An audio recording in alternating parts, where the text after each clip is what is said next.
Good morning and welcome to my daily report market videos with me, Richard Perry, market analyst at Hantec on Thursday the 18th of July. There is this continuation of a little bit of a slip back on the dollar that we've seen that developed yesterday afternoon on the back of pretty disappointing housing data, but also concerns over the progress that's being made between the US and China in these trade negotiations. And subsequently we've seen the dollar just dropping back yesterday and again a bit this morning, pretty much across the board. Dollar under pressure on the forex major pairs, just with the exception, very marginal exception, of the Canadian dollar, which has a weaker oil price to contend with. Let me show you the oil price, which has fallen away in the last few sessions, and that has certainly hit on the Canadian dollar. So the Aussie dollar is a bit of an outperformer today. We've had some decent employment data, I should say, where we saw unemployment staying as expected, a little bit lower than expected on claimant count, but interestingly the underemployment fell back, and that underemployment falling is a positive for the Aussie dollar, because it certainly helps to define the RBA's monetary policy decisions. So subsequently that just sort of puts the prospect of a rate cut or an imminent rate cut for the Aussie dollar back a little bit, so subsequently the Aussie has benefited on the back of that. Now, in terms of broadly speaking, we've seen a bit of a safe haven shift. We saw gold price it's about $6 back today, but it certainly jumped yesterday, as did the yen, as also did the treasury yields, treasuries, which has dragged treasury yields lower. So more of a safe haven look to markets at the moment, and that certainly came about additionally with this Wall Street rally. Is that falling over now? I've been talking about on Twitter, I've been talking about the Dow Jones transports, which are massively underperforming against the S&P 500 and also the Dow Jones Industrial Average, and that is a suggestion that the real economy is not all that positive in terms of matching those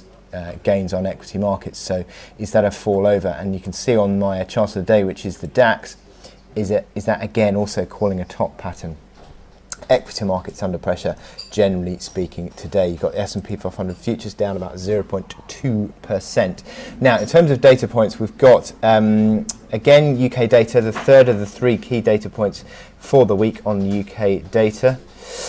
Let me just show you the data points today. 18th, no, it's not even today, is it? Okay, so 18th, and go to 9 o'clock, and you see the retail sales at 9 o'clock expected to improve slightly to 2.7% on the year-on-year, but you can see here, month on month, still falling. Now that year-on-year data is improving because we had a really, really strong May 2018, which drops out the data point. So year-on-year, still high, but month on month, not all that great still. And then we're looking at jobless claims and the Philly Fed Business Index. Weekly jobless claims 216, there or thereabouts where we've seen in recent weeks, and Philly Fed expected to improve back to 5, positive 5. We've got a Fed speaker, John Williams, today. He's a centrist on the committee, so could be considered to be a bit of a gauge of where the Fed is sitting in terms of voters.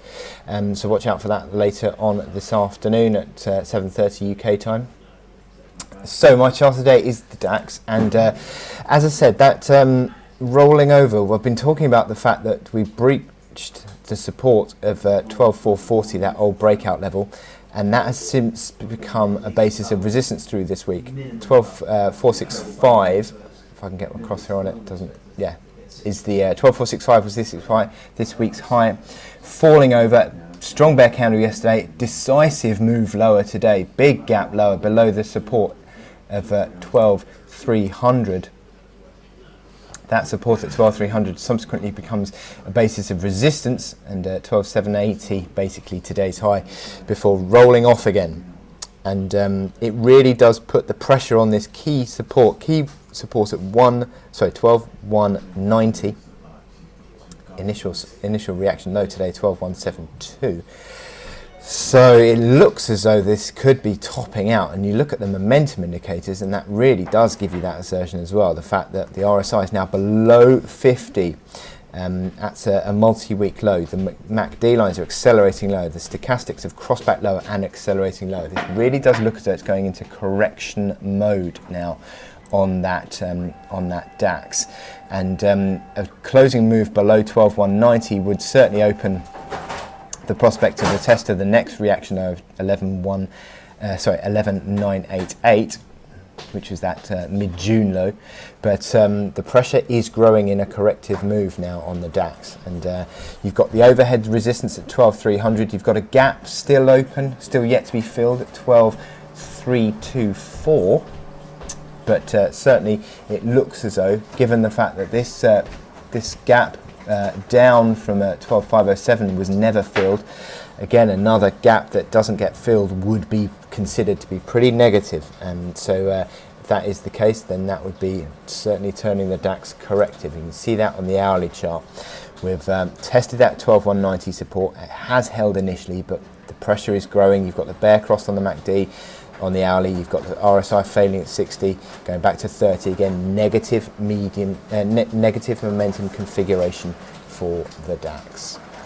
So it looks as though rallies are being seen now as a chance to sell on the DAX. So with that in mind, I wish you good luck in your trading today. Please click here to subscribe to my videos, and you can also go to our website where you can sign up to our trading webinars, of which I have another one today. So good luck in your trading, and I'll speak to you later.